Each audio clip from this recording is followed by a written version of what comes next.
गरुड पुराण अनुसार मरेको मानिसका यी 5 चीजहरू अवश्य राख्नुपर्छ। त्यसैगरी 3 यस्ता चीजहरू तुरन्तै फालिदिनुपर्छ, नत्र पितृहरू रिसाउँछन् र त्यो घरको सारा सुख समृद्धि हराउँछ र धनको नाश हुन्छ। आउनुहोस् जानौ ती राख्न हुने र राख्न नहुने चीज कुन कुन हुन्, जसलाई भगवान श्रीकृष्णले बताउनु भएको छ। एक समयको कुरा हो, भगवान श्रीकृष्ण र राधा वृन्दावनमा विश्राम गरिरहनु भएको थियो। त्यही समयमा राधाले श्रीकृष्णतर्फ हेर्नुभयो र भन्नुभयो, स्वामी, आज मेरो मनमा एउटा प्रश्नले धेरै समयदेखि डेरा जमाएको छ। त्यसैले म हजुरकै मुखबाट यसको उत्तर जान्न चाहन्छु। श्रीकृष्णले मुस्कुराउँदै भन्नुभयो, बताऊ राधे, तिम्रो प्रश्नको उत्तर म अवश्य दिनेछु। राधा भन्नुहुन्छ, प्रभु, मैले सुनेको छु कि मरेको व्यक्तिका केही सामानहरू घरमै राख्नुपर्छ रे, तर मृत्यु भएपछि त त्यो व्यक्तिले प्रयोग गर्ने सम्पूर्ण वस्तुहरू फाल्नुपर्ने होइन र? कृपया यसको उत्तर दिनुहोस्। श्रीकृष्ण भन्नुहुन्छ, राधे, तिमीले सम्पूर्ण मानव जातिका लागि अत्यन्त महत्त्वपूर्ण प्रश्न सोधेकी छौ।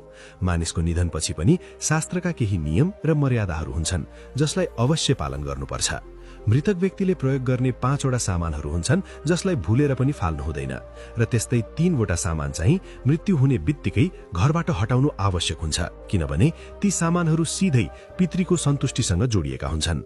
राधा फेरि सोध्नुहुन्छ, प्रभु, यदि मानिसले गल्तीवश राख्नुपर्ने वस्तु फाल्यो र फाल्नुपर्ने वस्तु घरमै राख्यो भने के हुन्छ? श्रीकृष्ण भन्नुहुन्छ, यदि मानिसले जानी वा अनजानमै मृतकका राख्नुपर्ने वस्तु फाल्यो र फाल्नुपर्ने वस्तु घरमा राख्यो भने पितृदोष लाग्छ। यसले गर्दा पितृ रिसाउँछन् र पितृको क्रोधले घरको सम्पूर्ण सुख शान्ति हराउन सक्छ। धन टेक्दैन, स्वास्थ्यमा पनि असर पर्न सक्छ र त्यो घरमा दुर्भाग्यको वास हुन सक्छ। त्यसैले कुन वस्तु राख्ने र कुन फाल्ने भन्ने कुरा बुझ्नु अत्यन्त आवश्यक छ। राधा भन्नुहुन्छ, ओहो स्वामी, त्यसो भए ती वस्तुहरू कुन कुन हुन्, कृपया बताइदिनुहोस्। श्रीकृष्ण भन्नुहुन्छ, यसको उत्तर जान्नका लागि तिमीले एउटा दिव्य कथा सुन्नुपर्नेछ। यो सामान्य कथा होइन।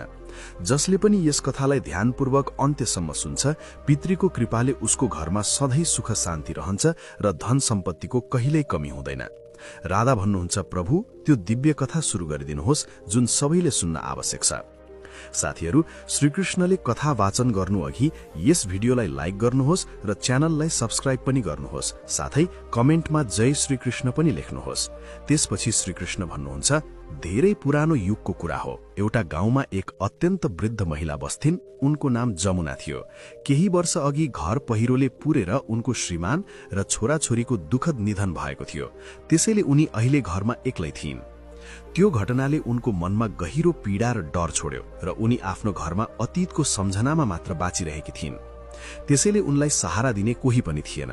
यो उमेरमा पनि घरका सबै कामहरू उनले एक्लैले गर्नुपर्थ्यो। उमेर